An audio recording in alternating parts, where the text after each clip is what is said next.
Los médicos somos muy malos en todo lo que es la parte administrativa, ¿verdad? Ujú. Por eso siempre cuestiono, el ministro de Salud no necesariamente tiene que ser médico. Yo creo que eso hay que romper, ¿verdad? Creo que tendría que ser alguien con una cabeza más administrativa, quizá un economista, un administrador, ¿verdad? Y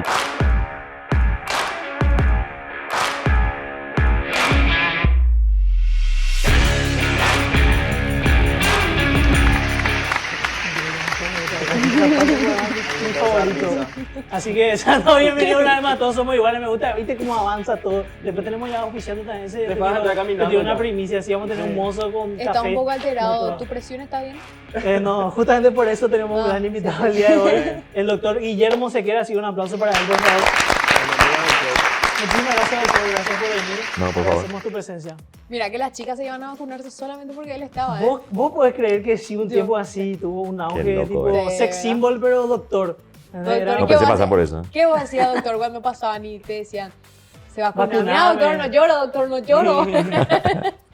Y la verdad que fue un desafío más para mi señora, ¿verdad? Que para mí, ¿verdad? Más que para vos. ¿verdad? Sí. Realmente un placer tenerte acá. Me estuve informando bastante de lo que es tu carrera como doctor. Estuvimos todos. Economía, ¿te gustaba? Dice, Sí. por lo que estuve leyendo y Estuvo, escuchando, los números te gustan, son muy fáciles para vos.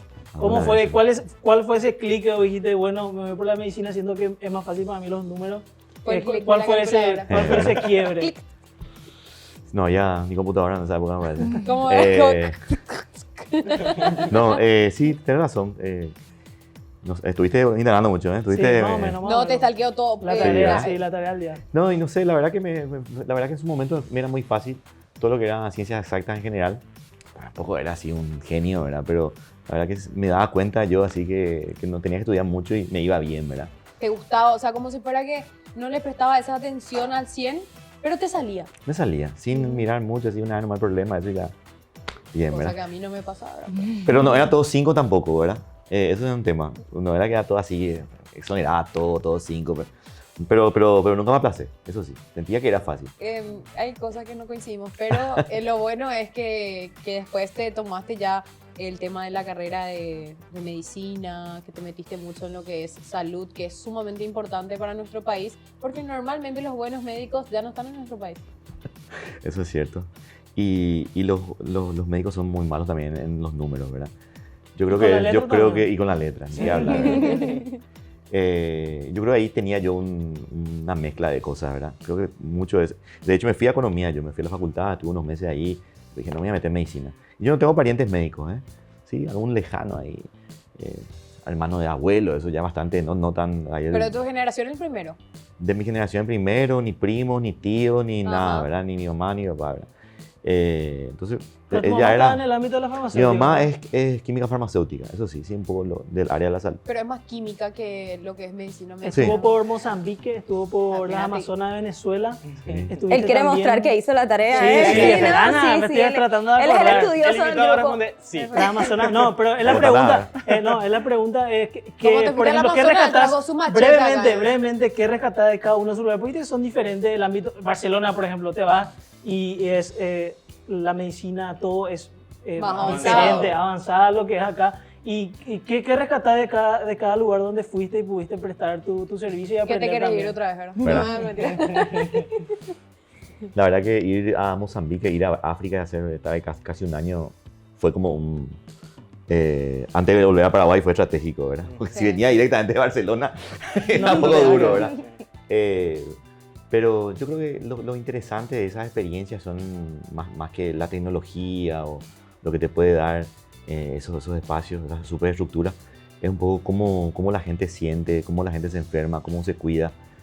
Para mí, la experiencia de Venezuela en el Amazonas venezolano fue muy interesante convivir con comunidades indígenas y cómo ellos tienen su concepto de lo que es enfermedad, lo que no es, ¿verdad? Y cómo se tratan, para mí fue un quiebre Medicina natural ellos utilizan mucho. Sí, sí, y cómo uno, la experiencia allí fue cómo uno con la medicina ortodoxa, digamos, la medicina occidental o la que conocemos, la que estudié yo, ¿verdad? Sí. Cómo yo puedo dialogar con eso, sin ir a. Tomá esta pastilla. Sí, ¿verdad? Claro, claro. Aunque le das la pastilla, ¿verdad? Pero también le aceptás el tratamiento que ellos se dan y cómo voy a aprender eso. Tuve ¿Y eso te conversaciones con chamanes así que me cambiaron la vida. ¿Y La eso te ha ayahuasca, servido seguro. en las comunidades? ¿Eso te ha servido en las comunidades indígenas de acá? Sí, sí, la verdad que justamente antes de ir a Venezuela, yo tuve la oportunidad de hacer mi rural allá en Alto Paraguay, en toda la zona de Puerto Limbo, Bahía Negra, Carmelo Peralta, por ahí, conviviendo con las comunidades de ahí, trabajando mucho con población indígena. Sí tengo, yo creo, del lado de mi familia paterna, mi tío, que para mí, mi papá murió muy joven, y tengo un tío que me ayudó muchísimo, que es antropólogo, ¿verdad? Y que trabajó mucho en esa zona.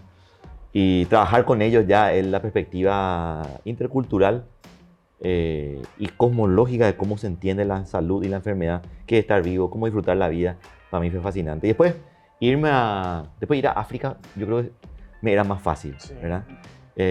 Como otra cultura entiende la enfermedad, como el tratamiento, ¿verdad? O el vivir o el morir, ¿verdad? Yo recuerdo en África era muy normal que todas las familias tengan un hijo muerto o un hermano muerto, ¿verdad? Pero son 8 o 10 hermanos y son re felices, o sea, los niños son re felices y todos tienen 1 o 2 hermanos muertos. Y como en nuestras sociedades más occidentales, la muerte es un tema muy traumático, ¿verdad? Que genera problemas de salud mental inclusive, ¿verdad? Cómo la perspectiva cambia todo, ¿no? Doctor, usted se está desempeñando actualmente como director de vigilancia de la salud, tuvo un papel muy importante y se dio a conocer mucho en pandemia. Vamos a hablar del tema COVID, viruela de mono, tema Sí. corrupción, muchas cosas que queremos hablar. Así que atentos nomás a esta primera parte y a la segunda parte del público, porque hay muchos temas que queremos tratar contigo. Iniciando primeramente por las enfermedades comunes, creo, dengue, chikungunya. Hoy en día normal ya. Claro. ¿Cómo están las cifras? ¿Cuál es la perspectiva para este tipo de enfermedades?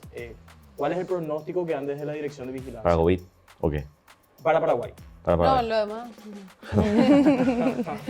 Bueno, estamos saliendo de nuestra cuarta ola seria, ¿sí? Y esta cuarta ola que está terminando ahora tiene un impacto un 40% más pequeña que la última. Eso en cuanto al COVID, ¿sí? Sí, en cuanto al COVID. Ok. Entonces estamos entrando en una fase en que vamos a seguir teniendo olas y va a haber mucho contagio, va a haber mucha gente enferma, pero creemos nosotros, las proyecciones hablan de que cada vez va a ser más leve. Por un lado, porque ya gran parte de la población está vacunada, más de la mitad de la población paraguaya está vacunada. El 80-90% de los paraguayos pasaron la enfermedad, ¿verdad? Y después hay un montón que las dos cosas, pasaron la enfermedad, se vacunaron o se vacunaron y pasaron la enfermedad. Entonces hay como cierta inmunidad. Cuando aparece una nueva versión del virus, una nueva variante, lo que encuentra es una nueva variante de nosotros. O sea, nosotros somos la nueva variante ahora, que somos humanos con una inmunidad que ya le conoce al virus. Cuando vuelve a entrar, no es el mismo. O sea, perdón, el virus como dice, no, yo ya le conozco a este virus. Y ya le hago la llave, ya la entrada, ya la inmunidad, la defensa. Y el virus no se puede replicar como se replicaba antes, no hace el daño que generaba antes. De hecho, si hablan con los médicos que están en terapia intensiva ahora, que vieron esta última ola, le dicen, mira, no, es otra enfermedad, entonces tiene que llamar de otra manera, COVID-22, están proponiendo eso. Sí. Porque hoy el virus de COVID, por más que sea otra variante, el tipo de lesión que produce no es la misma de lo que vieron nuestros médicos en esas primeras olas donde el pulmón estaba reventado, oxígeno, había que intubarlo, mucho más grave. Eso no se vivió más ahora. Doctor, hablando de los médicos, la salud mental de los médicos estuvo muy afectada en esos tiempos de pandemia y a vos también te afectó. Yo entiendo que hubo muchísimos robos durante la pandemia por el Ministerio de Salud, muchísimos funcionarios desvinculados, el mismo ministro de Salud, Julio Mazzoleni, con el que vos trabajabas muy de cerca, también fue desvinculado. ¿Cómo lidiaste con todo eso que estaba pasando? ¿Sientes que pudiste haber hecho más? ¿Estás haciendo más ahora? Bueno, sí, esto es un tema, ¿verdad? En mi cargo, la dirección de vigilancia es un cargo súper técnico, ¿verdad? Sí, nosotros hablamos con los administradores de la gestión y hay cuestiones administrativas que yo no entendía, ¿verdad? ¿Por qué no se avanzaba? Y cuando me explicaban, los médicos somos muy malos en todo lo que es la parte administrativa, ¿verdad? Por eso siempre cuestiono, el ministro de Salud no necesariamente tiene que ser médico. Yo creo que eso hay que romper, ¿verdad? Creo que tendría que ser alguien con una cabeza más administrativa, quizá un economista, un administrador, ¿verdad? Y tener algún viceministro, algo así, o otras direcciones deberían ser médicos, no necesariamente el ministro. Eso fue lo que le pasó a Julio Mazzoleni quizás, de que él era doctor, no necesariamente administrador. No sé, muchas cosas se mezclan ahí, ¿verdad? Pero sí quiero dejar en claro que yo sentía también cierta, ¿cómo te voy a decir? Cierta indignación por algunas cosas, ¿verdad? Yo no entendía cómo había cosas que no se cerraban. O cuando entendía, eran difíciles de explicar, ¿verdad? Eran difíciles, la coyuntura es súper compleja, hay mucho interés a ese nivel. Imagínense que, que el, el Ministerio de Salud mueve muchísimos recursos de recursos humanos, más casi 60.000 empleados tiene, ¿verdad? Imagínense eso lo que significa en términos políticos. En términos de recursos económicos, por más de que sea un Ministerio de Salud pobre, si nos comparamos con cualquier otro de la región, somos un Ministerio de Salud pobre, por lo que se gasta per cápita de los ciudadanos paraguayos, pero mueve un montón de dinero muy interesante, ¿verdad? Donde se mezclan intereses, nacionales e internacionales. Y Doctor, bueno, dijo que, es terreno fangoso de esa zona, y Doctor, es difícil de manejar. dijo que se relacionó mucho con la comunidad indígena y yo quiero saber si es cierto que hay un alto porcentaje de enfermedades venéreas en las comunidades indígenas. Sí, sí, ahí estamos viendo una importante explosión de casos de sífilis en comunidades indígenas, del Chaco principalmente. En un principio estaba muy asociado al trabajo sexual, al que eran sometidos algunos, pero hoy estamos viendo ya en comunidades que no tienen nada que ver con el trabajo sexual, o sea, ya se está expandiendo esa epidemia de sífilis. Claro, por ejemplo, Alejandro se dedicaba a eso y vuelve a la aldea, entonces se mete con... Y eso ocurre... ¿Por qué todos estos casos? Compañero? No, porque anteriormente habían no dicho... es que a vos te haya habían salido dicho- cosas... Sí, no, cuando me fui a revisar, la doctora me revisó la planta de los pies. Porque, Para ver si era sí, para alguna- ver si era sífilis, por eso... ¿Por qué? Iba Me a dudar causó de gracia vos, nomás que me había compañero. puesto de ejemplo, pero está bien la pregunta. Por el pelo largo. Perdón. Porque no Pero, lo dicen. pero es cierto, tienes razón. La enfermedad de transmisión sexual, sífilis, yo creo que es algo silencioso, no solamente en la población indígena, en los no indígenas también hay una epidemia importante, es una enfermedad que no se le da mucha importancia. Claro, porque no es algo con Y el el que se HIV ni que pueda- hablar, ¿verdad? es como algo con el que no se puede facturar, no es un COVID. Entonces como que le dejan de lado. Lo que yo quiero saber Es qué una pasó- enfermedad más relacionada a la pobreza, yo creo que va por ahí. Sí, yo quiero saber cómo va de la mano el dengue, la influenza en el tiempo del COVID, porque desaparecieron, ¿eh? No hubo casos de dengue, no hubo Sí. casos de influenza y uno dice, no, pero no se compartía el dengue, no es por transmisión, directamente es por contacto del mosquito y quiero saber qué pasó de eso o directamente se podía facturar mejor con el COVID. Mira, te estás metiendo en Respira. terreno fangoso, la epidemia, todas las epidemias prácticamente pararon cuando se aplicaron las cuarentenas totales, ¿verdad? Ujú. Las cuarentenas hicieron de que un montón de otras enfermedades de Me transmisión... dijeron que el mosquito estaba usando tapabocas por ese momento, no sé. Está vacunado, ¿verdad? Estaba vacunado. No, ¿qué pasa? El mosquito, por ejemplo, cuando hay una epidemia de dengue en Ciudad del Este y a los 15 días ya tenemos en Oviedo y después explota en Asunción, no es porque el mosquito vino volando de Ciudad del Este y recorrió 300 kilómetros y empezó una epidemia. La epidemia, aunque sea causada por los mosquitos, la llevamos los humanos. Entonces, si el humano se queda y se deja de mover y deja de visitar a la gente, y el mosquito del dengue que estaba en tu barrio ya te picó, ya te enfermó, y vos no te moviste de ahí, para la epidemia. Entonces, aunque sea un mosquito el vector, ¿verdad? Y aunque no se haya vacunado tampoco el mosquito, para una epidemia que es de un vector, que es de un bicho, que es el transmisor, que no es directamente el humano, requiere sí o sí que el humano tenga movilidad. Entonces, esa reducción de la movilidad que tuvimos en esos primeros 3 meses de la pandemia, de la cuarentena dura, ¿verdad? Redujo eso. Redujo un montón de enfermedades. Toda la enfermedad de la gastroenteritis, todo. Es cierto, la gente no se iba a consultar, ¿verdad? Porque le decíamos que no se vaya, que se quede en su casa. Entonces no había registro de eso. Pero realmente no pasaba nada, no había ni piojo. O sea, obviamente porque no había clase. Entonces, realmente fue un boom, un bajón así de un montón de enfermedades.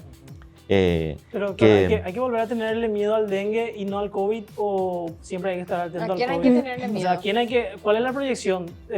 Porque el COVID, como decís, ya el cuerpo ya reconoce, ya combate, pero el dengue no, el dengue es algo Vos que... sabés, no, hay que respetarlo a los dos. Yo creo que el miedo es la palabra que tenemos que usar de vez en cuando, nomás no siempre.